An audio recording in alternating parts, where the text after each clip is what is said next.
वालेकुम अस्सलाम। आप लोग ठीक हो?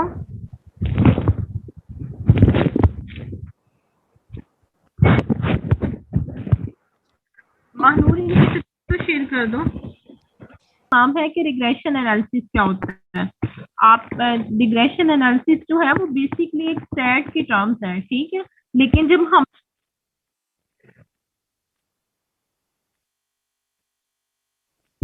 नहीं स्क्रीन शेयर करी की है ना आपके साथ, तो भी व्हाइट बोर्ड शेयर किया है। हाँ, व्हाइट बोर्ड शेयर किया। मैंने आप लोगों को जो टॉपिक असाइन किया था वो उसका नाम था regression analysis. Regression analysis basically जो है ना वो आप लोगों की एक स्टैट की टर्म्स है, ठीक है। जब आप लोगों ने नेक्स्ट जाके अपनी कोई प्रोजेक्ट वगैरह तैयार करने हैं, अपनी कोई रिपोर्ट्स वगैरह बनानी है, तो उसके अंदर आप लोग के एनालिसिस यूज होते हैं, ठीक है। एनालिसिस आप लोग किस वजह से, जैसे हम लोग एक क्लास टाइम जब आप लोगों ने फर्स्ट टाइम मिड से पहले एक सिलेबस पढ़ा था, तो उसमें मैंने आप लोगों को दो चीजों के बारे में बताया था कि आपके पास दो तरह का डाटा आता है। एक आपके पास प्राइमरी डाटा आता है, एक आप लोगों के पास सेकेंडरी डाटा होता है। जो प्राइमरी डाटा होता है ना, उसका मतलब ये होता है कि जितनी भी आप लोगों ने रिपोर्ट्स बनानी है, जितनी भी आप लोगों ने इम्प्लीमेंटेशन करनी है, जितना भी डाटा आप लोगों ने बनाना है, वो आप लोगों ने अपने बिहाफ पे एक नया टॉपिक जो है वो लॉन्च करना है। और जो सेकेंडरी डाटा होता है उसका मतलब ये होता है कि डाटा बना हुआ है आपके पास, आप लोगों ने उसमें सम ऑफ पॉइंट्स को चेंज करके वही वाले डाटा को इम्प्लीमेंट करना है, उसको आप लोग सेकेंडरी डाटा का नाम देते हो। जब आप लोगों ने नेक्स्ट जाके अपनी कोई रिपोर्ट प्रोजेक्ट वगैरह बनाने हैं, तो उसके अंदर आप लोगों ने डिफरेंट तरह का जो है ना वो डाटा आप लोगों ने यूज करना है। डाटा यूज करने के बाद आप लोगों ने अपनी रिपोर्ट तैयार करनी है। अब वहां पे आप लोगों को एक रिग्रेशन, जैसे लास्ट टाइम आप लोगों ने पढ़ा, कोरिलेशन पढ़ा, कोएफिशिएंट पढ़ा, बीटा पढ़ा, ये सारी चीजें आप लोगों की रिपोर्ट्स के अंदर आप लोगों के यूज होनी है। अब नेक्स्ट आके अगर आप लोग एमफिल वगैरह करते हो, तो आप लोगों के थीसिस जो है वो आप लोग करोगे, और थीसिस के अंदर आप लोगों की यही वाली चीजें यूज होती हैं। आप लोगों ने कैसे रिपोर्ट्स बनाई, कैसा आप लोगों ने जो है वो टॉपिक सेलेक्ट किया, ये ईच एंड एवरीथिंग चीजें जो है ना, ये आप लोगों को, आप लोगों की वहां जाके जो है ना वो आप लोगों को बेनिफिट देंगी। अब हम लोगों ने यहाँ पे रिग्रेशन एनालिसिस का पढ़ना है कि रिग्रेशन एनालिसिस क्या होता है। रिग्रेशन एनालिसिस बेसिकली हम उसको कहते हैं जिसमें दो या दो से ज्यादा वेरिएबल्स हैं वो आपस में मिलकर कोई काम कर रहे होते हैं। अब कौन से वेरिएबल हो सकते हैं, कैसी वो वर्किंग करती हैं, अब हम लोगों ने यहाँ पे वही चीजें डिस्कस करनी है। लेट्स सपोज करो कि आपके पास दो वेरिएबल है। एक आपके पास जो वेरिएबल्स होते हैं वो आप लोगों के पास दो तरह के होते हैं। एक आपके पास इंडिपेंडेंट वेरिएबल होता है, और दूसरा आपके पास जो है वो डिपेंडेंट वेरिएबल होता है, ठीक है। डिपेंडेंट वेरिएबल होता है।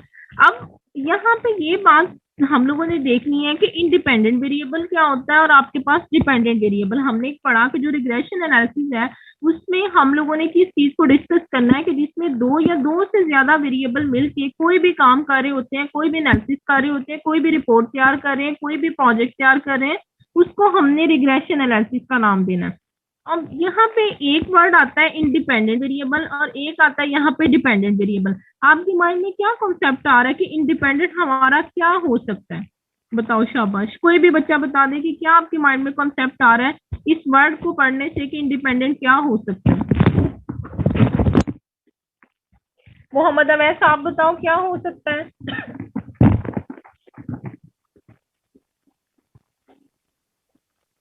बोलो।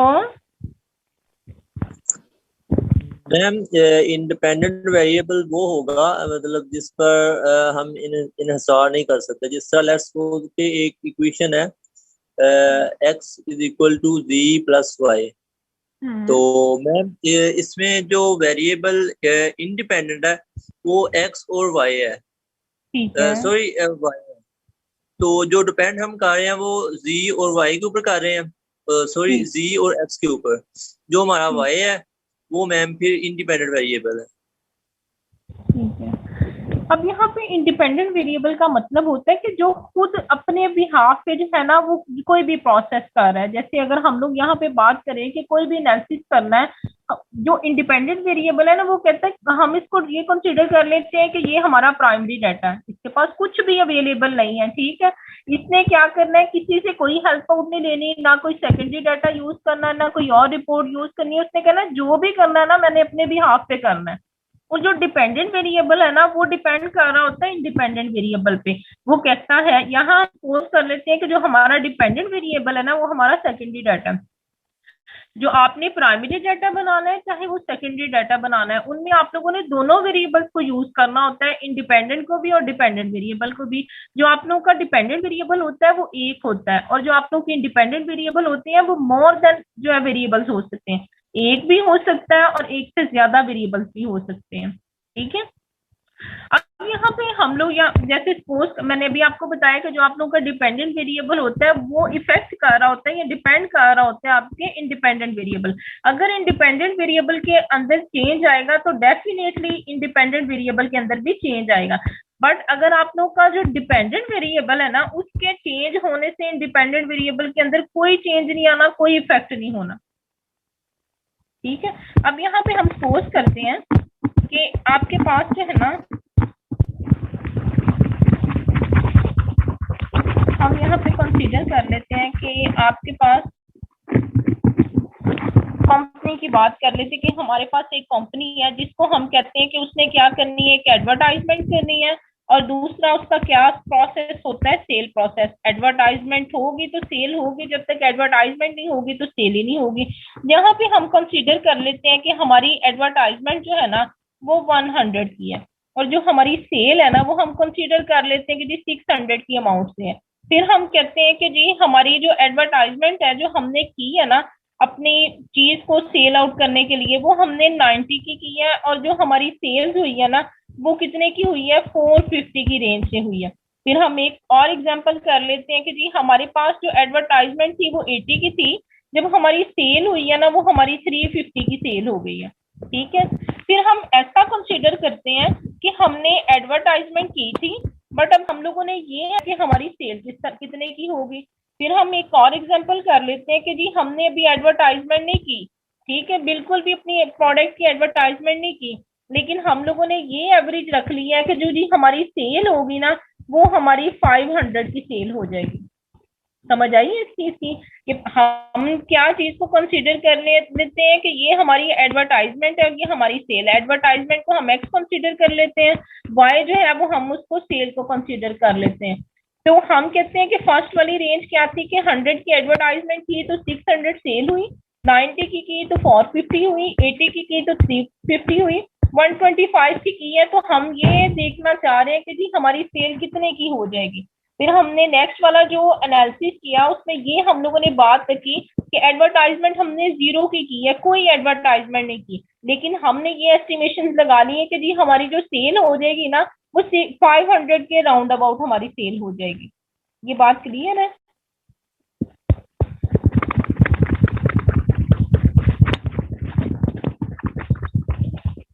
ठीक है, अब हम यहाँ पे ये बात करते हैं कि मैंने जैसे अभी आप लोगों को बताया कि आप लोगों के पास जैसे 125 की बात कर रहे थे हम लोग, और हम यहाँ पे सेल कहा था कि हम लोगों ने अभी फाइंड आउट करनी है। फिर हमने एक लास्ट पे पॉइंट की बात की कि जी हमारे पास जो है वो एडवर्टाइजमेंट 0 है और हमारी एस्टिमेशन कितनी की है, 500 की है। अब यहाँ पे हम लोगों ने क्या करना है कि हमारी जो सेल है ना, ये हमारी सेल है, ये हमारी किसके ऊपर डिपेंड कर रही है, हमारी एडवर्टाइजमेंट के ऊपर डिपेंड कर रही है। सेल हमारा क्या था, वाई था, और एक्स हमारे पास क्या था, एडवर्टाइजमेंट था। फिर हम लोगों ने एक लास्ट पे स्टेज लिखी, हमने कहा कि हमारे पास एडवर्टाइजमेंट 0 है।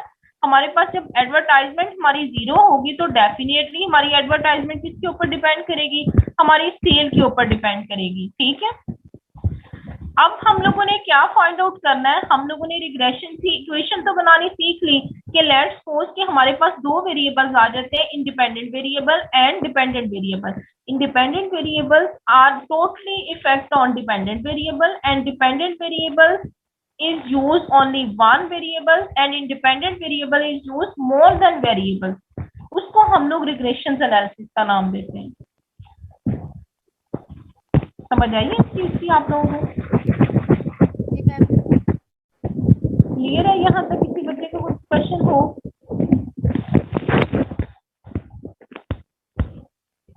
यहाँ पे किसी बच्चे का कोई क्वेश्चन हो?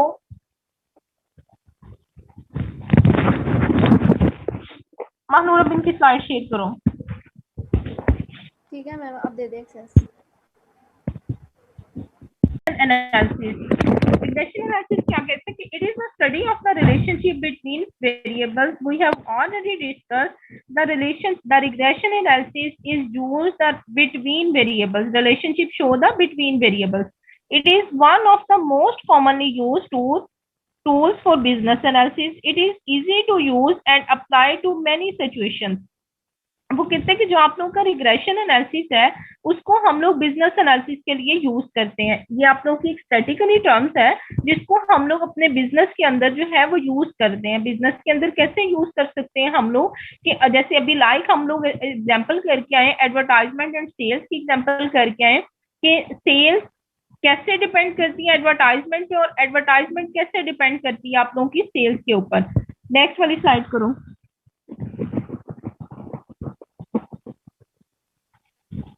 Next, we are discuss the regression types. First one is simple regression and one is multiple regression. ठीक है, अब वो कहते हैं कि सिंगल एक्सप्लेनेटरी वेरिएबल्स, वो कहते हैं सिंपल रिग्रेशन क्या होता है। सिंपल रिग्रेशन की हम ये बात करेंगे कि हम यहाँ पे सपोज कर लें कि एक आप लोगों का डिपेंडेंट वेरिएबल है और दूसरा आप लोगों का इंडिपेंडेंट वेरिएबल है। मल्टीपल रिग्रेशन में क्या बात होगी कि dependent variable is used in only one term and independent variable is used to more than variables. के जो आप लोगों के डिपेंडेंट वेरिएबल्स होते हैं उसको हम लोग एक यूज करेंगे, बट जो हमारे पास इंडिपेंडेंट वेरिएबल्स आएंगे वो हमारे पास मोर देन कैटेगरीज के आ सकते हैं। उसको हम लोग रिग्रेशन टाइप्स का नाम देते हैं या मल्टीपल रिग्रेशन का नाम देते हैं। नेक्स्ट वाली स्लाइड करो।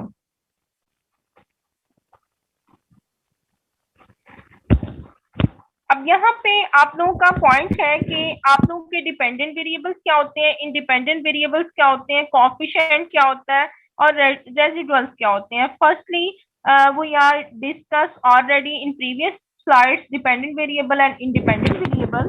Dependent variable the single variable being explained predicted by the regression model. वही वाली बात आ गई जो हम अभी पीछे डिस्कस करके आए हैं कि जो आप लोगों का डिपेंडेंट वेरिएबल होता है वो सिंगल वेरिएबल्स होता है, वो आप लोगों के रिग्रेशन मॉडल में एज अ प्रिडिक्शन के तौर पर जो है वो वर्किंग कर रहा होता है।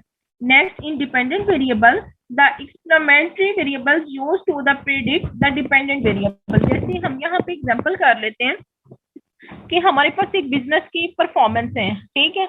बिजनेस की परफॉर्मेंस को हम कैसे चेकआउट कर सकते हैं? लेट्स सपोज कि हम उसको ये कह सकते हैं कि बिजनेस के अंदर इनोवेशन कैसे हो रही हैं, बिजनेस के अंदर जो है ना वो इम्प्लीमेंटेशन कैसे हो रही है, बिजनेस के अंदर स्ट्रेटजी कैसे इम्प्लीमेंटेशन हो रही है। ये सारी चीजों को बिजनेस के अंदर जो जो भी पार्ट्स है ना उसको हम कहते हैं कि ये हमारे इंडिपेंडेंट वेरिएबल है। बट जो बिजनेस है, बिजनेस तो हमारे पास एक ही है, बिजनेस हम दो तो नहीं कंसिडर कर सकते उसको हम कह देते हैं कि ये हमारा डिपेंडेंट वेरिएबल है। और इंडिपेंडेंट वेरिएबल्स को हम कहते हैं कि इनोवेशन, हमारी स्ट्रेटजी, हमारी इम्प्लीमेंटेशन, ये क्या है हमारे पास इंडिपेंडेंट वेरिएबल्स है। नेक्स्ट, कोएफिशिएंट है जिसको हम लोग बीटा भी कहते हैं। कहते हैं कि values computed by the regression tools reflecting explanatory to dependent variables relationship. अब लास्ट टाइम हम लोगों ने जब पढ़ा था, टॉपिक पढ़ा था, तो मैंने आप लोगों को कोएफिशिएंट आई थिंक तो पूरी डिटेल से पढ़ाया था आप लोगों का, ऐसे ही है।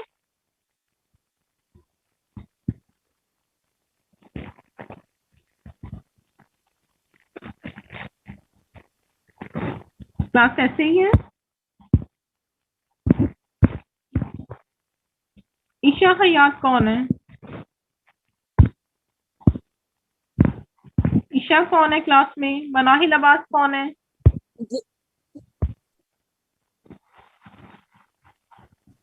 मनाहिल अब्बास कौन है क्लास? मनाहिल, लास्ट टाइम हम लोगों ने कोएफिशिएंट का पॉइंट पढ़ा था, क्या पढ़ा था उसमें कोएफिशिएंट में?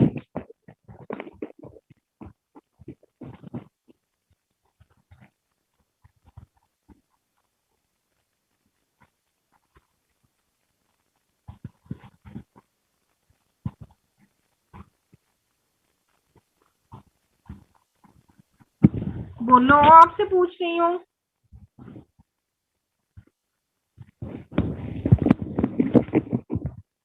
जब हमने लास्ट टॉपिक को डिस्कस किया था तो मैंने आप लोगों से ये बात की थी कि जो आप लोगों का कोएफिशिएंट होता है वो आप लोगों का, जिसको हम बीटा भी कंसीडर कर सकते हैं, कि जो हमारे पास एक्स एक्सिस और वाई एक्सिस होते हैं, हमारा एक्स एक्सिस वाई एक्सिस के ऊपर, वाई एक्सिस एक्स एक्सिस के ऊपर डिपेंड करता है, तो उससे हमारा जो है वो बीटा फाइंड आउट होता है। अब लास्ट वाला आप लोगों का पॉइंट है कि रेजिडुअल्स क्या होती है। कहते हैं कि the portion of the dependent variable that is not explain by the model under and over prediction. Let's suppose करो कि हम लोगों ने एक डिपेंडेंट वेरिएबल, हम लोगों ने एक एक से ज्यादा इंडिपेंडेंट वेरिएबल रख लिया और एक जो है वो हमने डिपेंडेंट वेरिएबल रख लिया। जब आप लोग अपने ये रिग्रेशन एनालिसिस लगाते हो तो उसके अंदर आप लोगों के पॉजिटिविटी के और नेगेटिविटी के रिलेशनशिप शो होते हैं। समटाइम सिग्निफिकेंट शो रहता है, समटाइम अनसिग्निफिकेंट जो है वो रिजल्ट शो हो रहे होते हैं। कहते हैं कि जो आप लोगों का रैंडम एरर आता है ना, उसको आप लोग रेजिडुअल जो है वो कंसीडर करते हो, वेरिएबल कंसीडर करते हो। नेक्स्ट वाली स्लाइड करो मानो। नेक्स्ट आपके पास पॉइंट आ जाता है कि रिग्रेशन एनालिसिस क्या होता है, लीनियर रिग्रेशन आ जाता है और नॉन लीनियर रिग्रेशन आ जाता है। जो आप लोगों का लीनियर रिग्रेशन होता है उसका मतलब ये होता है कि जिसमें स्ट्रेट लाइन रिलेशनशिप होता है। स्ट्रेट लाइन रिलेशनशिप का मतलब ये कि अगर आप लोग यहाँ पे हम सपोज कर ले कि आप लोगों का एक एनालिसिस लगाया है, हम लोगों ने एनालिसिस हम लोग 2001 में भी वही यूज कर रहे हैं, 2002 में भी वही यूज कर रहे हैं और 2003 में भी वही यूज कर रहे हैं, ठीक है। उसको हम लोग कहते हैं लीनियर स्ट्रेट लाइन कहते हो। उसके बाद वो कहते हैं कि नॉन लीनियर क्या होता है, employees curve relationship, long arithmetic relationship, जिसमें आप लोगों की कोई अरिथमेटिकली एक्यूरेसी जो है वो नहीं शो होती, कोई कर्व नहीं शो होता, उसको नॉन लीनियर का नाम दे देते हो आप। नेक्स्ट वाली स्लाइड करो।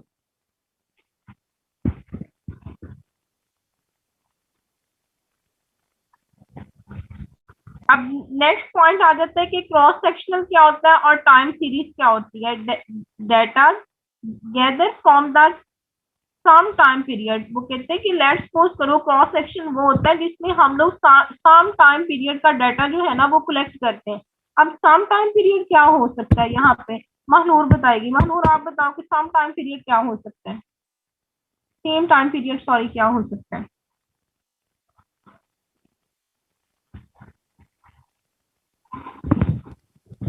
मैम वो ये कह रहा है कि हमारे पास सेम टाइम पीरियड मतलब गिवन है, तो उसमें हम जो डाटा कलेक्ट कर रहे हैं। जैसे हम पोस्ट कर लेते हैं कि हम लोगों ने एनालिसिस करना है, ठीक है। हम लोग यहाँ पे बात कर लेते हैं 2021 का हम लोग एनालिसिस करना चाह रहे हैं, रिग्रेशन एनालिसिस कर रहे हैं। तो उसने क्रॉस सेक्शनल की बात की तो definitely we are generating the data, we are collecting the data in 2021, ठीक है। कि हमने जो डाटा कलेक्ट करना है, डाटा की गैदरिंग करनी है, वो हम लोगों ने 2021 के डाटा की सेम टाइम पीरियड के डाटा की जो है ना वो गैदरिंग करनी है। टाइम सीरीज में वो बात करता है involve data observe over equally spaced points in time, कि हम अपने टाइम ड्यूरेशन के हिसाब से, टाइम सीरीज के हिसाब से अपने डाटा को इन्वॉल्व करते हैं अपने रिग्रेशन एनालिसिस के अंदर। आप लोगों ने जब अपने एनालिसिस लगाने, अपनी प्रोजेक्ट या रिपोर्ट्स बनानी है, तो we are already giving in title कि आप लोगों ने क्रॉस सेक्शनल डाटा लगाना है या टाइम सीरीज डाटा लगाना है। आप लोगों के पास डिफरेंट कैटेगरीज में आप लोगों के पास डाटा आता है, टाइम सीरीज आता है, क्रॉस सेक्शनल आता है। आप लोग के टॉपिक पे डिपेंड कर रहा होता है कि आप लोग कौन से डाटा को सिलेक्ट करते हैं। नेक्स्ट वाला करो।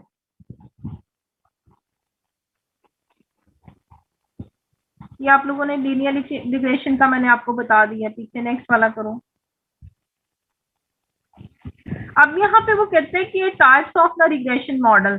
जब आप लोगों ने अपने, जैसे अभी लाइक हम सपोज एग्जांपल कर रहे थे कि हमारे पास 2 category data are available, primary and secondary. जब हमारे पास प्राइमरी डाटा होता है ना, तो हम उसमें क्वेश्चन ईयर यूज करते हैं, ठीक है। जब हम लोग एक प्राइमरी डाटा को कलेक्ट करते हैं तो उसमें हम एक क्वेश्चन ईयर यूज करते हैं। क्वेश्चन ईयर यूज करने का मतलब ये होता है कि आप लोगों ने अपने जो है वो क्वेश्चन को डिफरेंट पर्सन से जो है वो फिलअप करवाना है और फिर आप लोगों ने अपना एनालिसिस करना है। अब हर पर्सन, जैसे आप लोग अपनी लाइफ एग्जांपल कर लो, क्लास में 40 to 45 स्टूडेंट्स हैं, every student is mentality is not same, ठीक है। आप लोगों की हर पर्सन, हर स्टूडेंट की जो मेंटल लेवल है वो डिफरेंट है अदर पर्सन से। अगर आप लोगों से कोई क्वेश्चन किया जाए तो क्या सारे के सारे स्टूडेंट सेम आंसर देंगे? It's a not possible way, ठीक है, हर स्टूडेंट का अपना मेंटल लेवल है, हर स्टूडेंट ने अपने मेंटल लेवल के हिसाब से जो है वो क्वेश्चन का आंसर करना है। जब आप लोगों ने एक रिग्रेशन मॉडल रेडी करना है तो आप लोगों ने एक क्वेश्चन ईयर के थ्रू जो है ना वो रेडी करना है। और जैसे आप लोगों की लास्ट टाइम जो है वो एक बच्ची ने प्रेजेंटेशन दी तो उसने वहां पे जो है ना वो यूज किया हुआ था कि आप लोगों का क्वालिटेटिव डाटा और क्वांटिटेटिव डाटा। जो आप लोगों का क्वांटिटेटिव डाटा होता है वो आप लोगों के क्वेश्चन ईयर से रिलेटेड होता है। इससे जब हमने एक रिग्रेशन मॉडल तैयार किया तो हमने जो कस्टमर से वो फिलअप करवाया या पब्लिक से फिलअप करवाया तो डिफरेंट कैटेगरीज के जो है वो हमारे पास आंसर थे। Strong positive relationship, strong negative relationship और नॉन रिलेशनशिप। नेक्स्ट वाला करो इसको। अब यहाँ पे है एस्टिमेटेड रिग्रेशन मॉडल क्या होता है। फर्स्ट पे आप लोगों का आ जाता है कि the simple regression line provides an estimated of the population regression line. ठीक है, अब जैसे हम लोग पीछे बात करके आए टाइम सीरीज की और क्रॉस सेक्शन डाटा की, उसमें क्या करते हैं समटाइम हम लोग जो है वो सेम ईयर को कंसीडर कर लेते हैं। समटाइम हम कहते हैं कि जी हमने पिछले ईयर्स का भी डाटा लेना है और करंट ईयर का भी डाटा लेना है। जब हम लोग ऐसी कोई एस्टिमेशन रख के अपने रिग्रेशन मॉडल को रेडी करते हैं तो उसको एस्टिमेटेड रिग्रेशन मॉडल का नाम देते हैं। नेक्स्ट वाली स्लाइड करो। इसका फॉर्मूला जो है ना वो आप लोगों ने करना है, वाई करना है और उसके बाद इंटरसेप्ट है आपके पास जिसको बीटा का नाम दिया गया है, रिग्रेशन स्लॉप है जिसको बीटा 1 का नाम दिया गया और इंडिपेंडेंट वेरिएबल है जिसको एक्स का नाम दिया गया। नेक्स्ट वाली स्लाइड करो मानो। अब लास्ट पे सिंपल लीनियर रिग्रेशन एग्जांपल, वो पीछे हम लोग सिंपल लीनियर रिग्रेशन भी पढ़ के आए हैं आप लोगों का और नॉन लीनियर रिग्रेशन भी पढ़ आए हैं। नेक्स्ट वाली स्लाइड करो।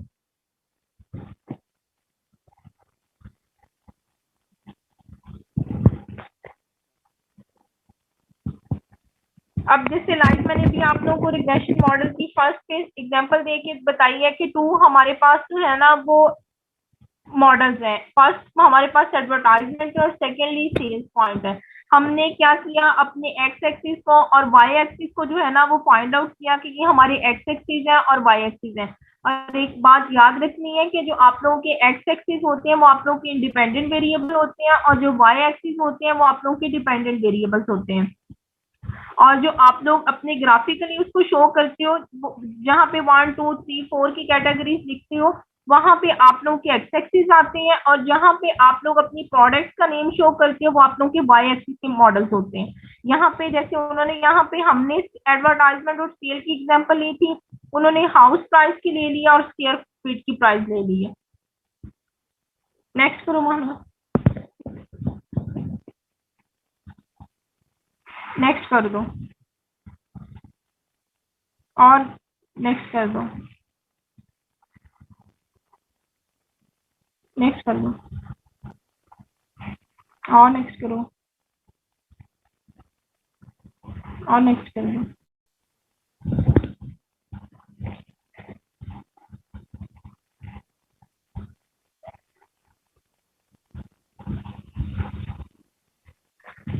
अब यहाँ पे देखो जैसे उसने आप लोगों को हम पीछे उसका पढ़ के आए ना फॉर्मूला कि आप लोगों ने उसका रिग्रेशन मॉडल का फॉर्मूला कैसे लगाना है, वो आप लोगों ने फॉर्मूले याद कर लेने। क्वेश्चन मैं आप लोगों को बताऊंगी तो आप लोगों ने क्वेश्चन में जो है ना वो पुट करके अपनी वैल्यूज को तो उसका आंसर निकाल देना है। अगर लाइक सपोज कि आप लोगों को ऐसे क्वेश्चन आ जाते हैं पेपर में। नेक्स्ट करो मानो। बस अब यहाँ पे बात हो रही है कि कोएफिशिएंट ऑफ डिटरमिनेशन क्या होता है जिसको आर स्क्वायर का नाम देते हैं। ठीक है, उसमें है कि sum of square explain by regression divided total sum of square. R square equal है आर स्क्वायर के, जो आप लोगों का आर स्क्वायर है उसको कोएफिशिएंट ऑफ डिटरमिनेशन और आर जो है वो सिंपल कोरिलेशन कोएफिशिएंट होता है। अब कोएफिशिएंट का हम लोग पीछे पढ़ के आए थे, जब आप लोगों की लास्ट टाइम क्लास हुई है तो मैंने आप लोगों को ये भी टॉपिक पढ़ाया था कि जो आप लोगों का कोएफिशिएंट क्या होता है, पढ़ाया था ना आप लोगों को मानूर। मैम ये कोएफिशिएंट का आपने अभी भी बताया है? हाँ मैंने अभी भी बताया कि लास्ट टाइम आप लोगों की क्लास हुई थी उसमें भी बताया था आप लोगों को। नेक्स्ट वाला करो।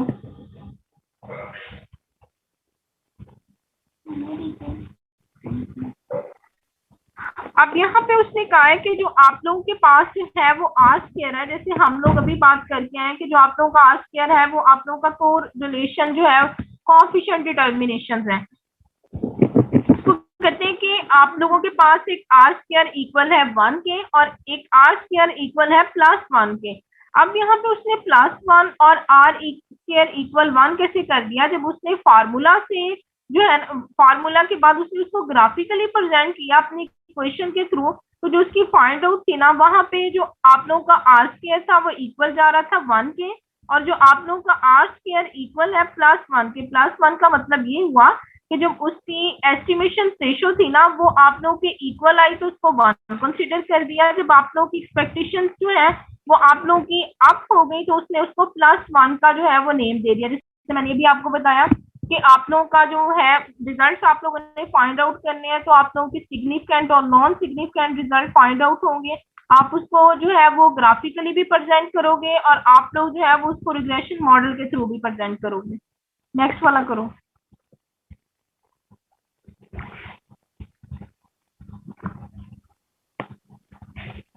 किसी बच्चे को यहाँ तो कोई कंफ्यूजन है?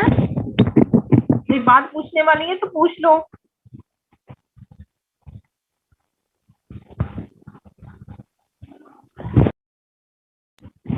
कोई बात है पूछने वाली तो क्लास पूछ लो। मानू नेक्स्ट वाली स्लाइड करो। भाई सो तो नहीं रहे आप लोग? आप लोग सो तो नहीं रहे आप लोग? मोहम्मद हसीब कौन है?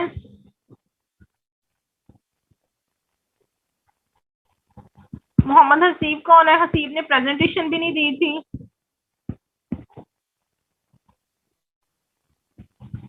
सुमेरा केवल कौन है? Yes sir.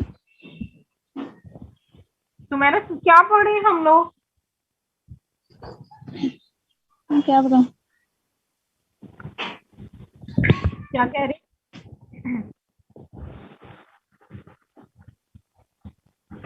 क्या कह रही हो?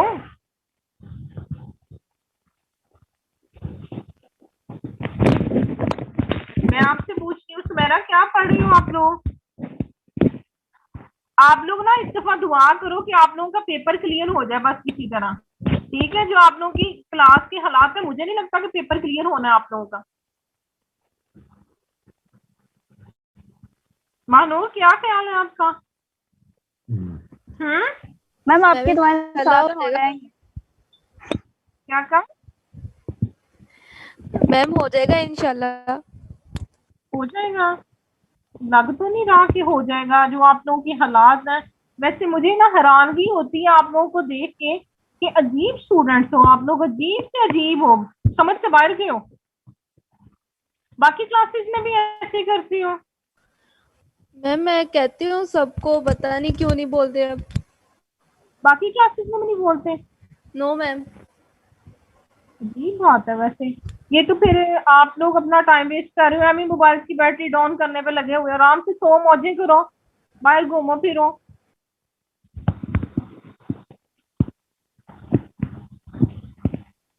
ऐसे अपने मोबाइल खराब कर रहे हो, मोबाइल की बैटरी डाउन कर रहे हो हैं। बस अब आप लोग दुआ करो कि आप अल्लाह अल्लाह करके इस दफा पास हो जाओ।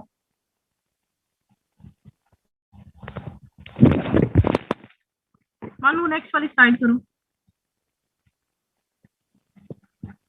आप लोग ना जो स्टूडेंट्स होते हैं ना, ये मेरी बात हमेशा याद रखना, स्टूडेंट्स टीचर को कन्वे करते होते हैं कि हम लोगों को कैसे पढ़ाया जाए, ठीक है? जब आप लोग बिल्कुल भी क्लास में नहीं बोलोगे टीचर को नहीं पता लगना, उसने जैसे तैसे आप लोगों को पढ़ा दिया, फॉर्मेलिटी के लिए पढ़ा दिया, ठीक है?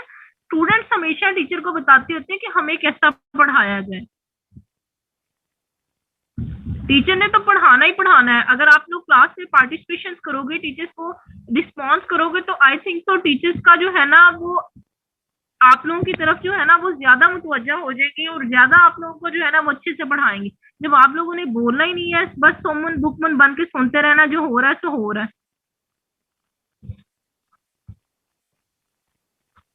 नेक्स्ट वाली स्लाइड करो महमूद। आप लोगों ने एक यहाँ पे बात याद रखनी है कि जो आप लोग का सिग्निफिकेंट लेवल होता है वो आप लोग का 0 होता है, जो आप लोग का इनसिग्निफिकेंट लेवल होता है वो आप लोग का 1 होता है, ठीक है। अब नेक्स्ट वाली पॉइंट में बात करता है कि स्टैंडर्ड एरर ऑफ एस्टिमेशन क्या होता है। The standard deviation of the variations of the observation around the regression line is estimated by. अब इसने यहाँ पे आप लोग को फार्मूला से शो कर दिया है कि sum of square error N जो है वो सिंपल साइज है, के जो है वो number of the independent variables है। या आप लोगों को क्वेश्चन अगर लेट्स सपोज आप लोगों को लॉन्ग क्वेश्चन या आप लोगों को शॉर्ट क्वेश्चन आते हैं तो ये क्वेश्चन में आप लोगों को गिवन होगा। नेक्स्ट वाला करो।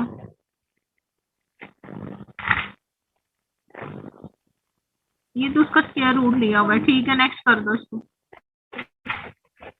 और वेरी नेक्स्ट कर दो। बैक पे करो जरा एक मिनट, और बैक पे करो जरा, इनको एक चीज सिखानी है। ये देखो यहाँ पे उसने सिग्निफिकेंस का वर्ड यूज किया हुआ है इसी वाली स्लाइड पे, देखो जहाँ पे 0.01039 की वैल्यू दी हुई है, दिया हुआ है क्लास। यस मैम, लिखा हुआ है। लिखा हुआ है ना। यहाँ पे उसने कहा है ये जो आप लोगों के एनालिसिस होते हैं ना उसमें आप लोगों के पास 2 कैटेगरीज में आप लोगों के रिजल्ट्स आते हैं, सिग्निफिकेंस और नॉन सिग्निफिकेंट। जो सिग्निफिकेंट रिजल्ट होते हैं वो आप लोगों के 0 समथिंग की अमाउंट्स में होते हैं, ठीक है। जो आप लोगों का 0 होगा वो सिग्निफिकेंस होगा, और जो आप लोगों का नॉन सिग्निफिकेंस होगा या अनसिग्निफिकेंट होगा उसको आप लोग 1 की वैल्यूज दोगे, ठीक है। अब आप लोगों के महानूर कितने हो गए आप लोगों का, एक आप लोगों का रिग्रेशन वाला हो गया, कैपिटल बजटिंग वाला हो गया, रिस्क एंड रिटर्न वाला हो गया। ये 3 टॉपिक हो गए ना आप लोगों के। जी मैम, ये 3 हो गए। 3 हो गए। और जो आप लोगों को मैंने स्टार्ट पे वो रिस्क एंड रिटर्न वाला आप लोगों के मिड में जितना पढ़ाया था ना आप लोगों को, जो आप लोगों की एक स्लाइड सेंड की थी मैंने, आई थिंक तो 72 की थी, ऐसे ही है मैम 77 थी स्लाइड्स उसकी।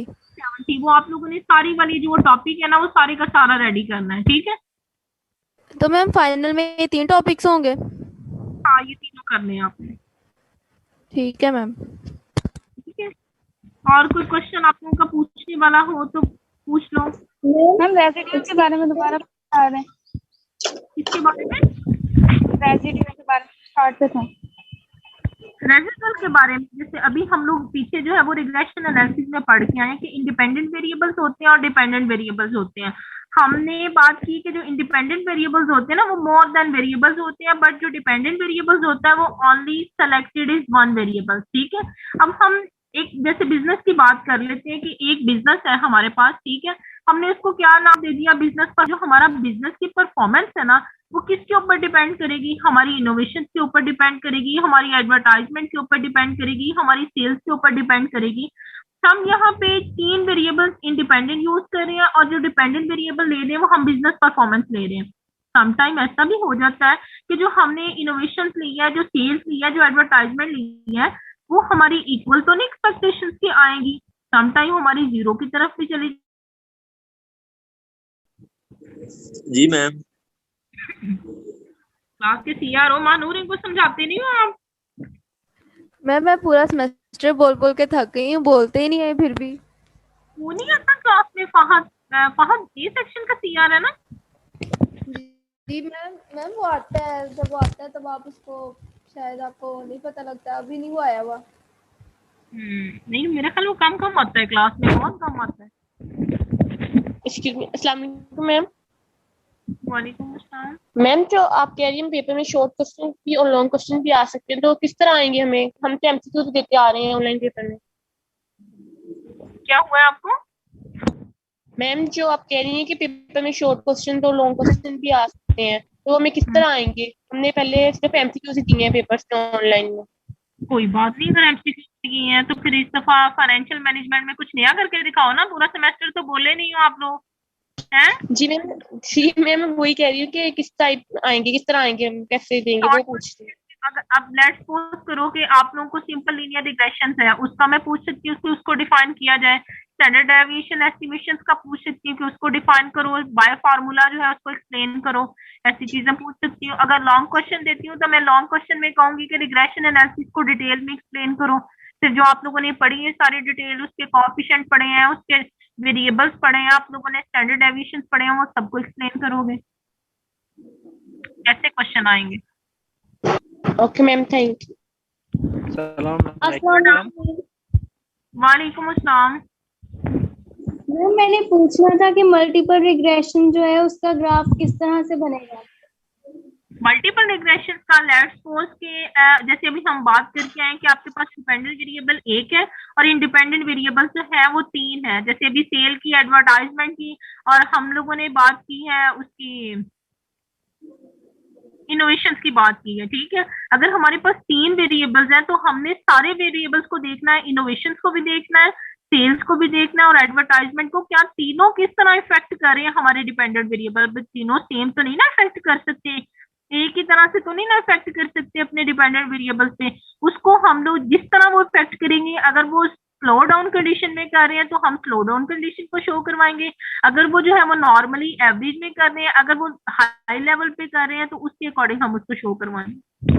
मैम, मैंने देखा था कि लीनियर का जो ग्राफ बन रहा था वो लीनियर एक स्ट्रेट लाइन बन रही थी, लेकिन जो मल्टीपल में है ना वो 3D टाइप की पिक्चर आ रही थी। मुझे सही ग्राफ नहीं मिला था उसका जब मैं देख रही थी। किसके टाइप आ रही थी? मैम, जो मल्टीपल रिग्रेशन एनालिसिस का ग्राफ मैं जब देख रही थी तो उसका 3D टाइप स्ट्रक्चर आ रहा था अंदर, मतलब लीनियर। हाँ ठीक है, वो जैसे मैंने अभी आपको 3 एग्जांपल्स नहीं दी कि सेल्स है, एडवर्टाइजमेंट और इनोवेशन है। इसी तरह जो आपका लीनियर होता है ना, उसका मतलब ये होता है कि स्ट्रेट लाइन। आप लोग लीनियर का मतलब होता है बिल्कुल स्ट्रेट, ठीक है। यस और मैम। लीनियर मल्टीपल होता है, उसका मतलब ये होता है कि डिफरेंट आप लोगों ने जो है वो वेरिएबल्स चूज करने हैं, उसके बिहाफ पे आप लोगों ने ग्राफ बनाना है। जी मैम। Okay ma'am. क्लास चलो ठीक है। Assalamualaikum, ma'am. वालेकुम अस्सलाम। Ma'am, those who are remaining their presentation, what they should do? Because of need issue, they couldn't done their presentation.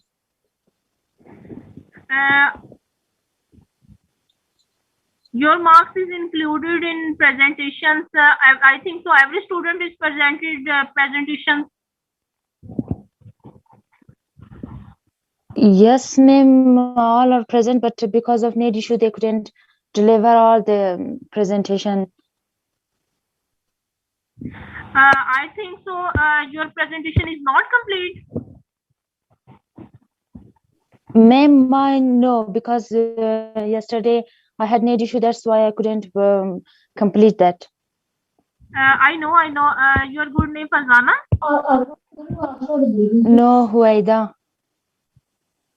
Huaida.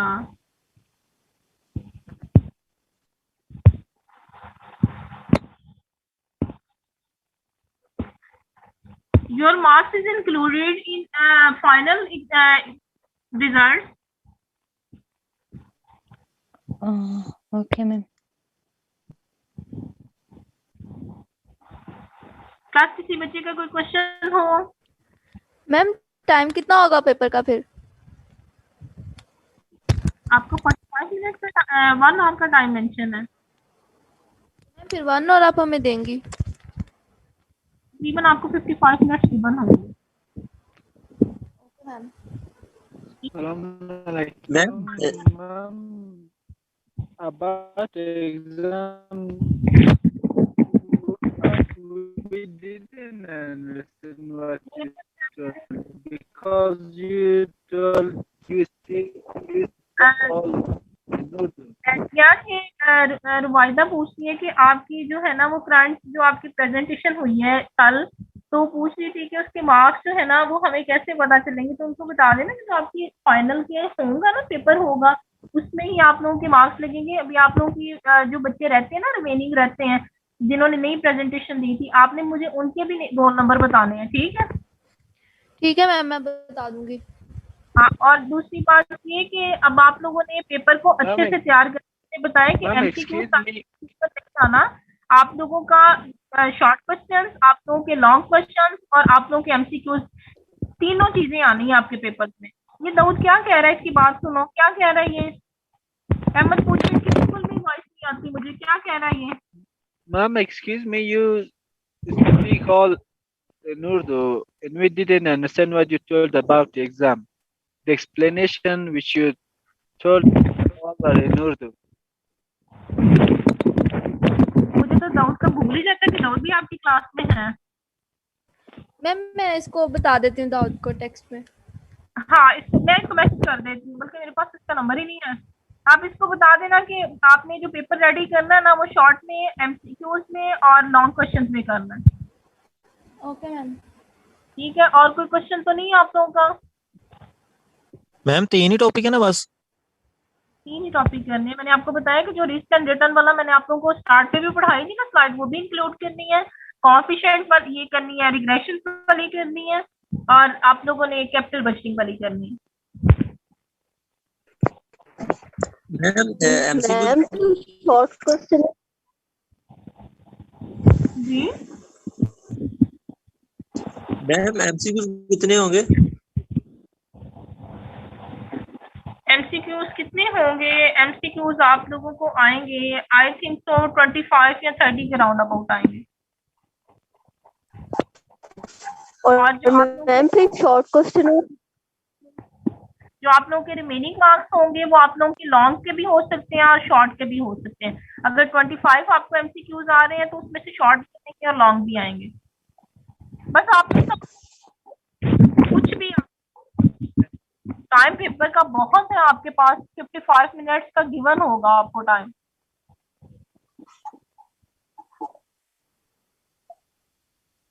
एक से ना पूछना, खुद करना, फिर जल्दी हो जाएंगे। पूछना पड़ता है कि पूछना पड़ता है?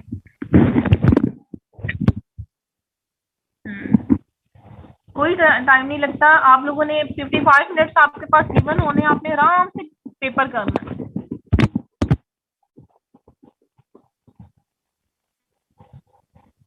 चलो ठीक है, चले जाओ क्लास फिर आप लोग। ठीक है, लेफ्ट कर लो आप। ओके मैम, अल्लाह हाफिज़।